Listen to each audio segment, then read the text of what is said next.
है। आप मुझे एक बात बताओ, कोई चीज जरूरी हो तो अंग्रेज उसको छोड़ सकता है? जब हाँ या ना में कुछ सवाल पूछूं तो जवाब देना। वैक्सीन बहुत जरूरी थी ना कोरोना की, सबसे पहले किसने लगाई? अंग्रेज ने। इजाद किसने की? अंग्रेज ने। अच्छा जी, सफर इंसान के लिए मुश्किल हो गया था तो ट्रेन का इजाद होना जरूरी था, जरूरी काम था ना, तो किसने इजाद की है? अंग्रेज ने। और वो जो हमारे यहाँ पटरियां बिछा के गए, अब तक हमने उन्हीं पे गुजारा किया, तो सारे जरूरी काम तो वो करता है अंग्रेज। हवाओं में इंसान के लिए उड़ना बहुत जरूरी था, आबादी बढ़ गई थी तो सफर को आसान बनाना था, तो इसके लिए हवाई जहाज बहुत जरूरी था, तो ये जरूरी काम था, तो इसमें पहल किसने की है? अंग्रेज ने। उसने करके दिखाया, जहाज भी वही बनाते हैं। जो लोग माजरत के साथ, एक उम्र के बाद इंसान गंजा होना शुरू हो जाता है, सर पे बाल लगवाना बहुत जरूरी है, आजकल हेयर ट्रांसप्लांटेशन का अमल हो रहा है, ये इजाद किसने किया? बोलो ना, अंग्रेज ने। अभी हमारी इजाद नहीं। तो हर जरूरी काम कौन कर रहा है? सवाल पैदा होता है, अगर कुरान हमारे लिए जरूरी है तो इसको अंग्रेज को इसमें आगे होना चाहिए था ना। क्या ख्याल है भाई? किसी जरूरी काम में हम आगे नहीं है। तरावी में अल्लाह का शुक्र है हम कहाँ होते हैं? किसी हद तक आगे होते हैं, ये अल्लाह का फजल। तो क्या है कुरान में ऐसा जो है बहुत जरूरी, लेकिन अंग्रेज की इसकी तरफ तवज्जो नहीं? ये सवाल पैदा होता है कि नहीं होता? या तो माज अल्लाह नकले कुफर, कुफर नबाशत, कुरान जरूरी है ही नहीं। अगर जरूरी होता तो अंग्रेज इसमें हमसे आगे हो। या तो कुरान जरूरी नहीं, तो फिर हम क्यों पढ़े भाई? हम तरावी में क्यों सुने? अपने बच्चों को क्यों पढ़ाएं? और बात बात पे कुरान की कस्में क्यों उठवाएं हम? या कुरान जरूरी है तो क्यों जरूरी है? क्या है इसमें ऐसी बात जो हमें दूसरी किताबों में नहीं मिलती? तो आज मैं थोड़ा सा इस पे रोशनी डालूंगा कि मेरे और आपके कुरान पढ़ना, समझना और उस पर अमल करना ही है। समझते हो कि नहीं? बात असल में देखो, अंग्रेज है काफिर। पठान लोग कहते हैं काफिर का बच्चन करना होता है ना, क्या कहते हैं? काफिर का बच्चन। तो वो गैर मुस्लिम, वो कहता है जो कुछ है ये दुनिया है, जो कुछ है वो क्या है? वो कहता है मौत के बाद जिंदगी नहीं है, हम मर के मिट्टी होके, सेंटेंस मुकम्मल कर लिया करें ना, हम मर के मिट्टी होके खत्म हो। लिहाजा जब दुनिया ही सब कुछ है तो इतना आगे जा सकते हो, आगे जाओ। जो इस दुनिया में आगे नहीं बढ़ा वो है नाकाम। वो क्या कहलाएगा? सक्सेस की डेफिनेशन अंग्रेज के नजदीक ये है, आपकी सेहत अच्छी हो, आपकी जेब में पैसे हो, आपकी इज्जत हो। ये तीन चीजें जिसमें पाई जाएंगी वो एक सक्सेसफुल इंसान, बोलो, कहलाए। कुरान कहते हैं ये डेफिनेशन गलत। सक्सेस होने की ये डेफिनेशन क्या है? बोलो ना, गलत। कुरान नहीं मानता है। कुरान कहते हैं कारून के पास पैसा बिल गेट से भी ज्यादा था, कारून की सेहत इतनी अच्छी थी आजकल उतनी हो नहीं सकती, और उसकी इज्जत भी इतनी थी कि जब वो जाहो जलाल के साथ निकला करता था ना अपनी सवारियों को प्रोटोकॉल के साथ, लोग उसे देख के कहते थे या लई तलना मिसला मा या कारून, काश हमें वो कुछ मिलता जो किसको मिला है? जो गरीब लोग थे ना, हम जैसे, यानी हम जैसे से मुराद हम पाकिस्तानी हो, जैसे बेरोजगार, जो पेट्रोल के और पता नहीं क्या क्या चीजें अभी महंगी होने वाली हैं। यानी महंगाई में चीनी शॉर्ट होती है, पेट्रोल शॉर्ट होता है, अब बीवियां भी शॉर्ट होने लगी। मेरे पास आते हैं ना केस, मैं बेरोजगार हो गया तो बेगम ने कोर्ट से खुला लेके चली। मैंने कहा ले भाई, बेरोजगारी में एक पेट्रोल शॉर्ट होने का गम था, चीनी शॉर्ट होने का गम था, आटा शॉर्ट हो रहा था, बीवियां भी क्या हो रही हैं? क्योंकि बेरोजगार आदमी के साथ उसकी से खुला लो नहीं, सिवाय इस महल्ले की या जो मेरा बयान सुनिए उनके अलावा की बात। तो अब मसला ये है कि अल्लाह कहते हैं कि फिरौन के, कारून के पास तो सब कुछ बहुत ज्यादा था, लेकिन क्या कारून कामयाब था अल्लाह की नजर? बोलो ना,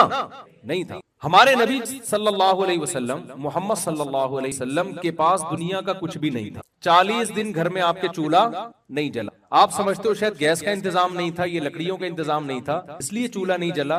बात असल में कि जलाने के लिए जो खाना होता है ना, जो पकाया जाता है, वो खाने का इंतजाम नहीं था। चूल्हा भी था, लकड़ियां भी थी, पकाए क्या उस पे? खजूरों पे गुजारा हो रहा था। समझ रहे?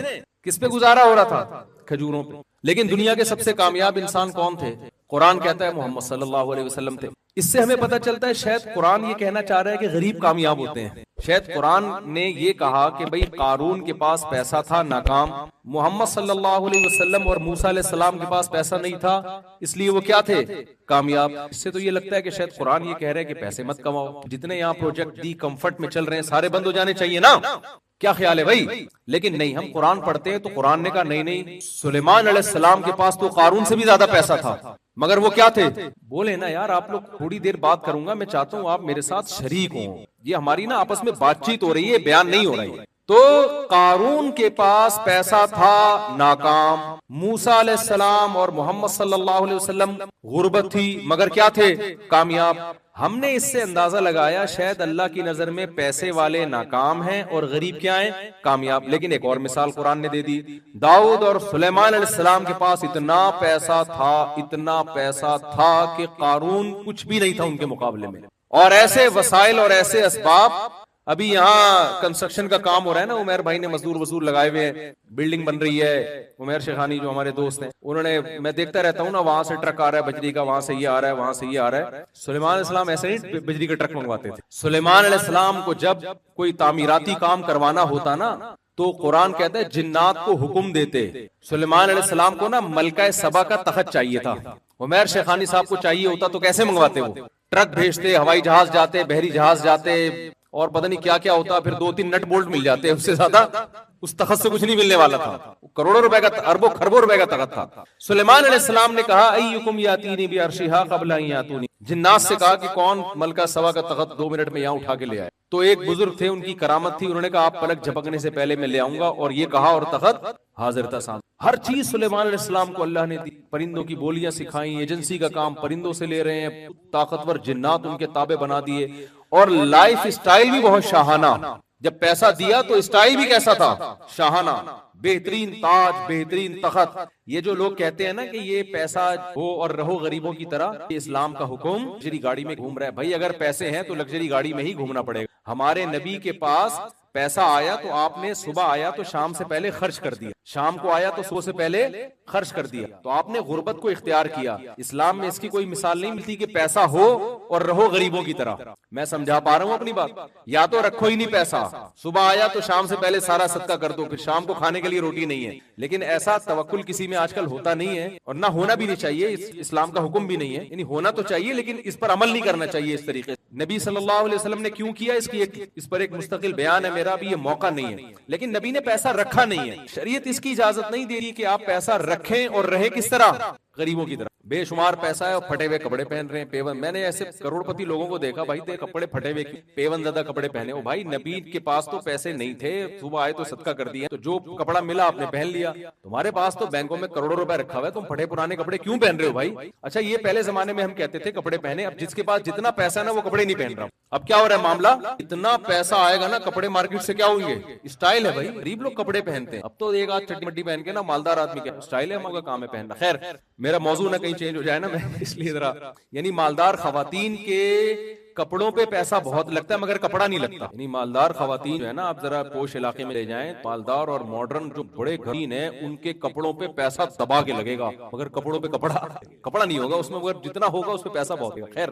तो मैं ये कर रहा था कि हम इस्लाम का लाइफ स्टाइल देख, बड़ा शाहाना लाइफ। और बात जब कर रहे हैं ना मलका सबा से, जिसको अल्लाह ने इतना बड़ा तख्त दिया, तो बात भी ऐसे कर रहे हैं कि जो एक शाहाना स्टाइल होता है। मलका सबा को पैगाम भेजा कि इंसान की एक रियासत है वो, ऐसे जैसे आज अमेरिका बात करता है। जनरल मुशर्रफ को फोन किया था और जनरल मुशर्रफ ने फौरन अड्डे हवाले कर दिए ना। स्टाइल है ना अमेरिका का। कोई गरीब मुल्क इस स्टाइल में बात कर सकता है? नहीं कर सकता। पैसा होता है, दौलत होती है, तो स्टाइल चेंज हो जाता है। तो अमेरिका का स्टाइल चेंज था। उसने कहा, भाई मुशर्रफ से कहा वर्ल्ड ट्रेड सेंटर तबाह हो गया, काइंडली आप अपने अड्डे दे। मुशर्रफ साहब ने पूछा कि अगर, तो उन्होंने कहा नो का ऑप्शन नहीं है, देने पड़ेंगे। उन्होंने कहा ठीक है सर। उसके बाद जब फिर वो वहां गए तो 20 साल जो उन्होंने, जो उनके साथ हुआ, पठान मुलाकात हुई, अमेरिकन आर्मी सारे अगले पिछले गुनाह माफ करवा के उनको वापस दिया कि काइंडली आप वापस तशरीफ ले जाएं, आप गलत जगह मार। तो खैर, जो काइंडली जो है ना, ये दोनों में जो हुआ, ये बड़ा खतरनाक काइंडली हुआ है। ये वो वाला काइंडली नहीं है जो हम कर रहे होते हैं। ये काइंडली क्या है? बड़ा डेंजरस किस्म का काइंडली है। जैसे उन्होंने मुशर्रफ को कहा काइंडली अड्डे चाहिए का मतलब क्या है? ये काइंडली हमने वैसे शो के लिए लगा। तो जब वो अमेरिका अफगानिस्तान गया तो उन्होंने भी कहा काइंडली आप वापस, तो वापस तशरीफ ले गए वो। खैर, बैनुल अक़वामी हालात में मैं ज्यादा तबसरा नहीं करता, क्योंकि हम तो गरीब लोग हैं। अमेरिका ने एक दफा मेरे इस बयान पे मुझे काइंडली कह दिया तो मैं फिर बर्दाश्त नहीं कर पाऊंगा। तो अब मसला ये है कि हम देखते हैं कि सुलेमान अलैहिस्सलाम के पास दौलत और मलका सबा से जब बात कर रहे हैं, एक खत भेजा उसको कि अल्लाह के नाम से शुरू करता हूँ, अल्लाह तालू अलैया वातूनीन, आप सूरज की इबादत करते, इज नॉट एप्रोप्रिएट फॉर, बिल्कुल भी मुनासिब नहीं है कि अल्लाह की खा के, अल्लाह की नेमत से फायदा उठा के इबादत किसकी हो रही है? बड़ी पावरफुल रियासत थी, लेकिन उसको बोला कि आप फरमा बरदार बनो। मलका सबा ने इंक्वायरी के लिए लोग भेजे तो पता चला ये तो बड़े पावरफुल है। सुलेमान अलैहिस्सलाम ने दी कि पहला पैगाम मेरा आराम से गया था, दूसरा पैगाम नहीं आएगा, मेरी फौज आएगी। और अब बंदी बन के आराम से। तो ये स्टाइल किसका था? सुलेमान अलैहिस्सलाम का। भाई पावर भी थी, जब पावर होती है तो स्टाइल यही होता है। अब मुझे एक बात बताओ, सुलेमान अलैहिस्सलाम की, अच्छा मादरत के साथ खवातीन बहुत नाराज होती है ऐसी बातों से, 100 बीवियां भी थी सुलेमान अलैहिस्सलाम की, बहुत मादरत, मैं ऐसी बातें करता कहाँ हूं आप, लेकिन बुखारी में है कि सुलेमान अलैहिस्सलाम की बीवियां कितनी, 100 बीवियां थी। वो मुझसे पूछ के नहीं की भाई, उन्होंने मुझसे जाके पूछो, मुझे नहीं कहो। लोग कहते हैं आप ऐसी बातें क्यों कर रहे हो, उन्होंने ऐसा काम कर लिया, हम बातें करने पर पाबंदी लगा रहे हो। तो उनकी पैसा बहुत था तो वसाइल बहुत थे, तो शादियां कितनी की, एक वक्त में 100 बीवियां थी सुलेमान अलैहिस्सलाम की। लेकिन कुरान उनको भी क्या कहता है? कामयाब, नाकाम नहीं थे। क्या थे वो? कामयाब। नेअमल अब, बहुत प्यारे बंदे थे अल्लाह के, दुनिया में भी उनके लिए भलाई और आखिरत में भी भलाई। तो ए अल्लाह, कभी तू बता रहा है कि गरीब कामयाब है और मालदार नाकाम है, कभी तू कह रहा है कि मालदार कामयाब है, गरीब क्या है, नाकाम है, तो समझ में नहीं आ रहा। तो अल्लाह ने इस मसले का हल ये बताया कि भाई अल्लाह ना तुम्हारी को देखता है ना तुम्हारी गुर्बत को है। अल्लाह क्या देखता है? तुम्हारे अमल को। जो गरीब होके अल्लाह को खुश करे वो गुर्बत में कामयाब है, जो मालदार होके अल्लाह को खुश करे वो मालदारी में कामयाब। हम सहाबा में देखते हैं, हजरत बिलाल इंतहाई गरीब थे, लेकिन हजरत अबू बकर बहुत मालदार थे। हमारे यहाँ जामे तौहीद में हजरत अबू बकर के बारे में जो तारीखी रिवायात से उनके जो असासे मिलते हैं, एसेट्स मिलते हैं, वो अरबों रुपए में, इस जमाने के अरबों रुपए बनते हैं। हजरत उस्मान इतने बड़े ताजिर थे कि 400 घोड़े एक टाइम पे उन्होंने सदका कर दिए, गिफ्ट कर दिए। तो जो 400 घोड़े एक टाइम पे कर रहा है फिर भी मालदार है, उसके पास बैकअप पे कितने घोड़े होंगे? आप क्या समझते हो, घोड़े क्या गुटके की कीमत में मिलते थे? है भाई, उस जमाने की शाही सवारी थी घोड़ा भाई, आज की लैंड क्रूजर है वो। तो 400 थी उनके पास जो सदका किए, और उसके अलावा भी थे ऊंट इतने इतने उनके पास। अरबपति ताजिर थे उस्मान रजी अल्लाह तआला अन्हु, वो भी कामयाब, और हजरत बिलाल जो गरीब थे वो भी क्या थे? कामयाब थे। तो इस्लाम सक्सेस और कामयाबी की वो डेफिनेशन बयान नहीं करता जो कौन बयान करता है? गोरा। गोरा कहता है मादी तरक्की ही कामयाबी है, लिहाजा उसकी नजर में कुरान की वैल्यू। इस्लाम कहता है कि असल कामयाबी क्या है? आखिरत। लेकिन उसको दुनिया से जोड़ता है। वो कैसे जोड़ता है वो मैं आखिर में आपको बताऊंगा। तो हमें कुरान में चंद बातें बयान करता है, वो बातें हमने गौर से सुनने भी हैं और समझने भी हैं कि हम कुरान क्यों पढ़ते हैं। देखो कुछ चीजें ऐसी हैं जो हमारी जिंदगी गुजारने के लिए बहुत, कुरान ने कहा कि मैंने तमाम पैगंबरों को एक कलमा दे के भेजा, इंसानों को उस कलमे पे लेकर। वो तुम्हारी निजात के लिए वो कलमा क्या है? वो कलमा है ला इलाहा। गोरा इसको नहीं मानता। वो कलमा क्या है? ला इलाहा इल्लल्लाह। इस ला इलाहा इल्लल्लाह में 4 नजरियात हैं जिन पे हम इकरार कर रहे हैं। नंबर 1, इसका सादा सादा तर्जुमा क्या है? अल्लाह के सिवा कोई इबादत के लायक नहीं है। इसमें पहला हमने ये इकरार कर लिया कि ये कायनात उसी ने, कोई अगर ये कहता हो कि ये कायनात खुद ब खुद बनी है, वो ला इलाहा इल्लल्लाह पढ़ेगा? वो तो कहेगा जब है ही नहीं तो फिर इलाही नहीं है, जब इलाही नहीं है तो अल्लाह का उसका नाम तो पहले तो मानोगे तो फिर उसके बाद उसको नाम दोगे ना।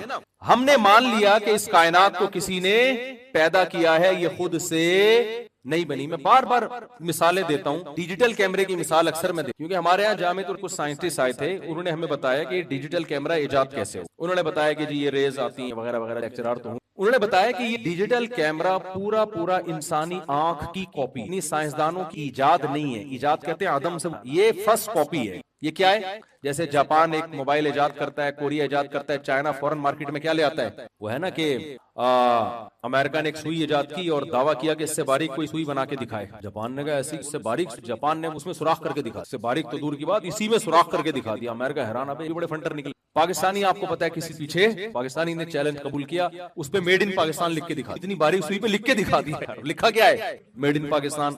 तो अब आप मुझे बताओ, ओरिजिनल बनाना मुश्किल है, ये कॉपी ओरिजिनल जैसी नहीं हो। ओरिजिनल जब मोबाइल बना था लाखों करोड़ों साल बाद जाके बना है ना। आदम अलैहिस्सलाम तो पता नहीं कब से आए हुए थे, तरक्की करते करते करते करते करते करते एक साइंसदान मरा, उसने अपनी नॉलेज आगे पार्सल की, उसने फिर आगे पार्सल की थी, तरक्की होते होते होते होते बंदर की दुम गायब हो रही है डार्विन के मुताबिक, और हमारी तरक्की इंतहा को पहुंच रही। तो बंदर की कोई दुम गायब नहीं हुई है, ये मैं बता दूं आप। बंदर जैसा करोड़ों साल पहले था आज भी वैसा ही है, और इंसान जैसा लाखों साल पहले था आज भी वैसा ही। मैं साइंसदानों से कहता हूं अगर हम बंदर थे, दुम कहां है हमारी? या तो हमें दुम चाहिए या दुम के पैसे।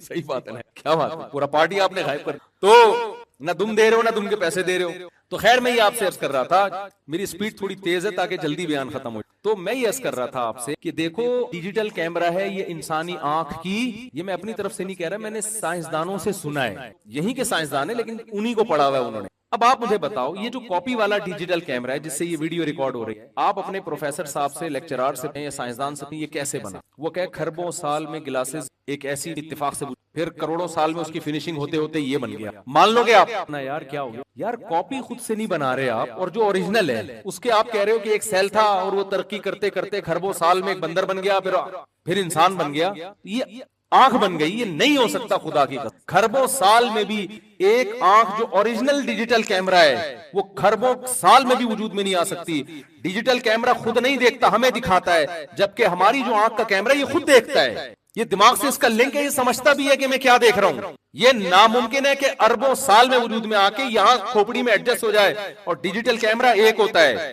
दो कैमरों को एडजस्ट करना बड़ा मुश्किल काम होता है। हमारी खोपड़ी में एक कैमरा नहीं है, कितने कैमरे हैं? दो, और ऐसे एडजस्ट हुए ना मां के पेट में कि जरा सी इनकी सेटिंग आउट हो तो 2 के 3 और 3 के 4 नजर आना शुरू हो जाते हैं। कौन था मां के पेट में कि मां रोटी खा रही है, गोश्त खा रही है?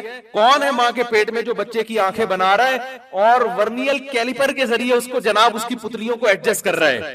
कौन था मां के पेट में? खुदा की कसम ये खुद बखुद नहीं हो सकता। तो हम कलमे में इकरार करते हैं ये कायनात बनी नहीं है बल्कि इसको बनाया गया है, ये बनाया गया है। दूसरी बात हमने कलमे में इकरार किया, ये कलमा जो है ना हदीस में आता है सबसे अफजल जिक्र ला इलाहा इल्लल्लाह है। उसकी वजह है कि इसमें बहुत सारे नजरियों पे तलवारें चल रही हैं। दूसरा, हम इसमें एतराफ करते हैं कि जिसने बनाया है वो एक है, जिसने बनाया वो कितने? वो एक से ज्यादा। इसमें उन लोगों की नफी हो गई तो खुदा को तो मानते हैं लेकिन बेशुमार इतने बुत हैं। मैं थाईलैंड गया, वहां पूरी होलसेल मार्केट है, 4 बुतों पे एक फ्री मिल रहा है। वहां मुझे बताया कि 4 भगवान खरीद। खैर मैंने कहा तुम्हारा अपना भगवान से खुदा को मानते हैं भाई, सही है ना? वो बगैर पैसों के मिल, वो फ्री है। वो जब उसको हाथ उठा के मांगो वो आपकी पुकार।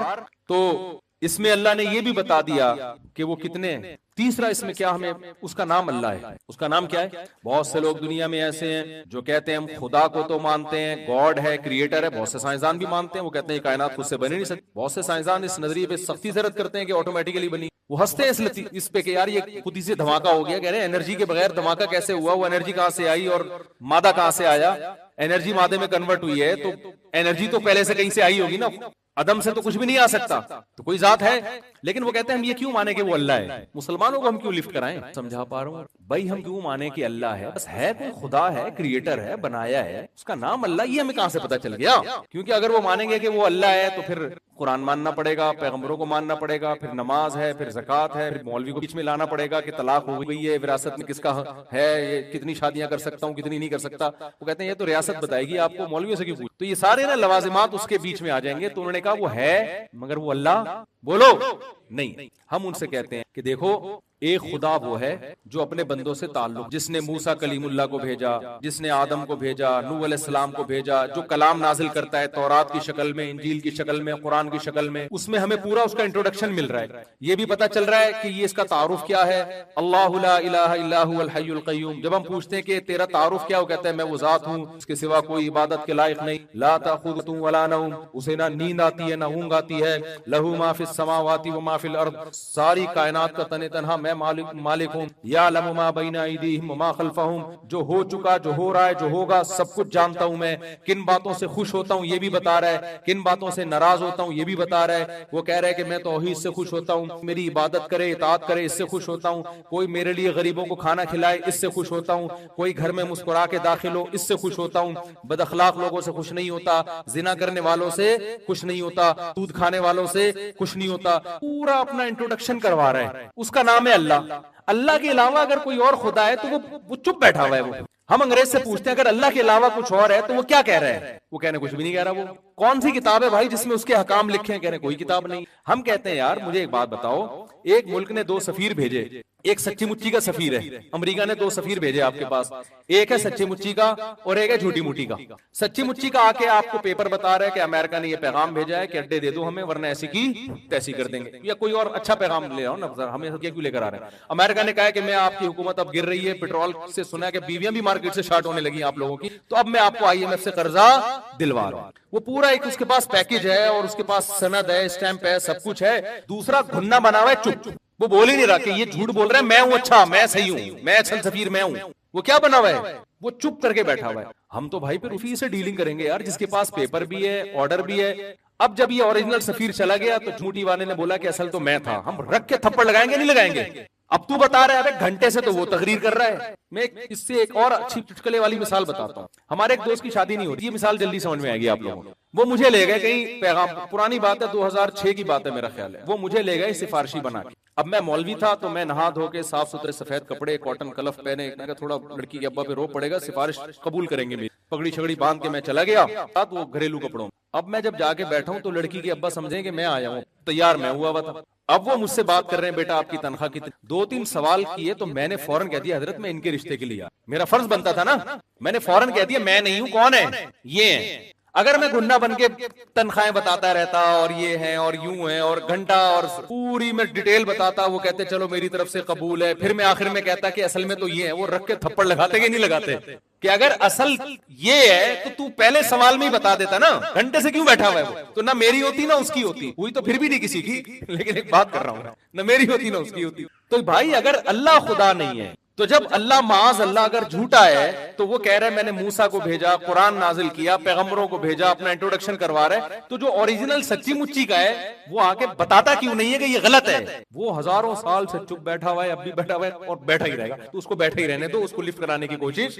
हम उस खुदा को मानेंगे जो हमसे कलाम करता है, जो कहता है, बताता है कि क्या मुझे पसंद है और क्या मुझे नापसंद है, किन बातों से मैं खुश होता हूं, किन बातों से मैं नाराज होता हूं। वो अल्लाह के अलावा कोई और है नहीं। तो ला इलाहा इल्लल्लाह में हम इकरार करते हैं कि जो क्रिएटर है, गॉड है, उसका नाम क्या है? अल्लाह है। ये कितनी बातें हो गई? इशारे भी कर रहा होता हूं ताकि 3 बातें हो। जहानत बहुत है ना आजकल। वो एक आदमी था, गुरु होते हैं ना गांव देहातों में, चीले होते हैं, तो अक्सर गुरु होते बेवकूफ। जो था बड़ा बेवकूफ था ना सरदार, उसने चीले से कहा यार लोग मुझे कहते हैं मैं जहानत साबित कर, तो ऐसा कर तू मुझे पहले पूछ ताकि मैं उसका जवाब दूं और मेरी जहानत क्या हो जाए? साबित। लेकिन कहा कि आसान पूछ, ऐसी पूछना जिसका जवाब मुझे आए, वरना मैं तुझे छोड़ूंगा नहीं। चीला था ना वो, जवाब ना। उसने कहा कि देख, अच्छा सराइकी में है ये लतीफा, असल पूरी सराइकी आती नहीं, लेकिन हमारे हजरत सुनाते थे तो सराइकी। तो उसने कहा कि भाई देख, एक मखलूक है, जानवर है, घुमेंदी है, चूल्हे के गिर्द घूमती है और मियाऊ मियाऊ करेंदी है। अब इतनी वाज़ेह बात कर दी ना, चूल्हों के गिर्द घूमती है, पूंछ घुमेंदी है और मियाऊ मियाऊ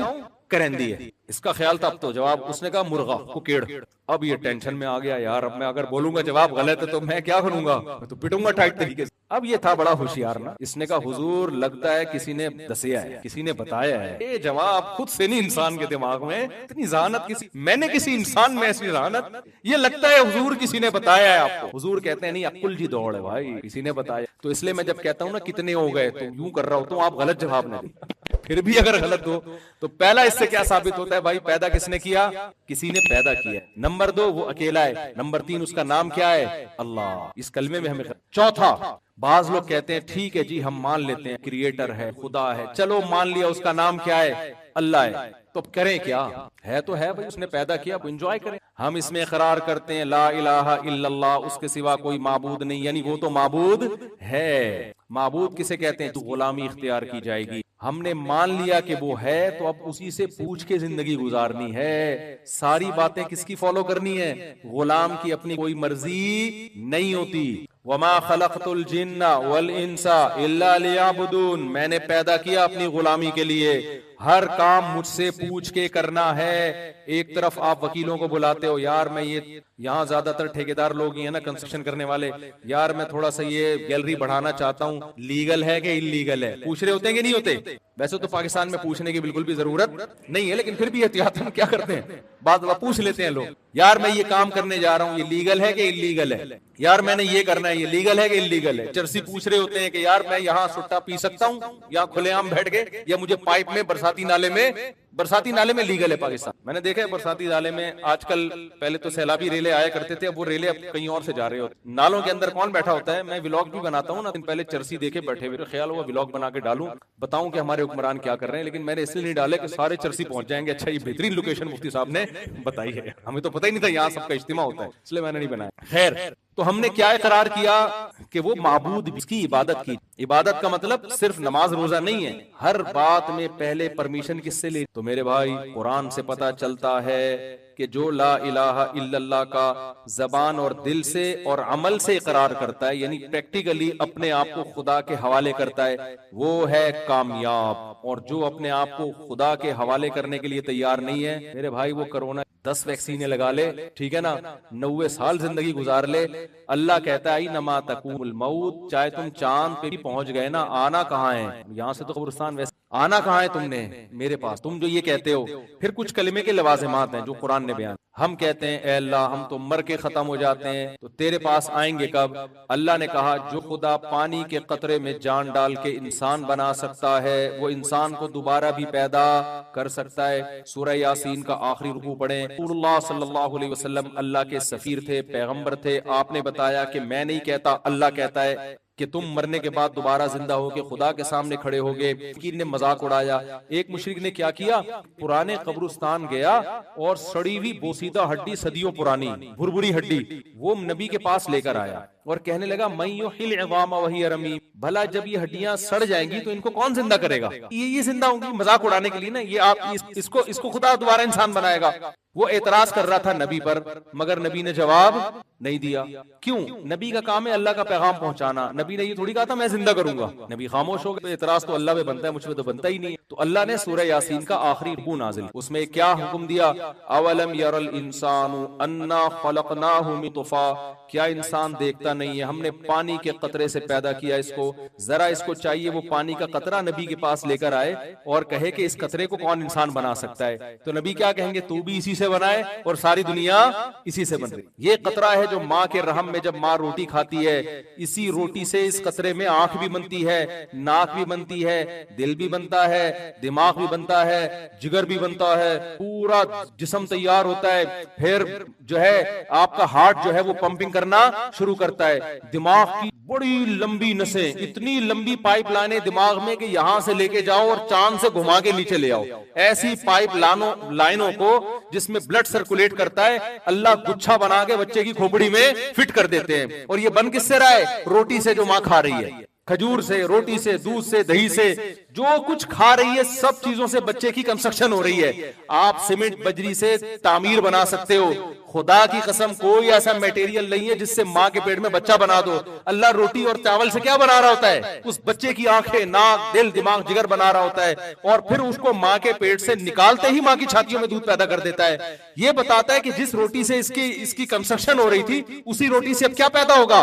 दूध पैदा होगा। और पैदा किस वक्त होगा? ना इसकी विलादत से पहले ना बाद में। जब बच्चा पैदा हुआ, अब जरूरत है, अब उसी रोटी से दूध बनना शुरू हो जाएगा। तो अल्लाह कहते हैं ए नबी इसको बता दीजिए, अवलम यरल इंसान, क्या इंसान देखता नहीं है हमने इसको पानी से बनाया, फैदा हुआ खसीमुम मुबीन, ऐसा बना कि आज झगड़ा कर रहा है। क़ाल मन युह्यिल इज़ामा वहिय रमीम, बनाने वाले को कह रहा है कि मैं दोबारा मर गया तो कौन जिंदा करेगा मुझे। बना किससे? पानी से बना। और ऐसा कॉन्फिडेंस, इतना कॉन्फिडेंट है कि क्रिएटर पे एतराज कर रहा है भाई। वनसिया खल्क़हु, और अपनी पैदाइश को भूल गया। तो कुरान कह रहा है कुल युह्यीहल्लज़ी अंशअहा अव्वल मर्रा, इसको बता दे वही करेगा जिसने पहली मर्तबा पैदा किया। तो मेरे भाई गोरा इन चीजों को नहीं मानता, लेकिन हम जो बात कर रहे हैं हम गोरे की नहीं कर रहे, हम इस कायनात को बनाने वाले की कर रहे हैं। बनाने वाले पर कभी मखलूक को तरजीह मत दो। गोरा खुद क्रिएटेड है, बनाने वाला नहीं है। बनाने वाला अपने बारे में बता रहे कि मैं दोबारा भी बनाऊंगा।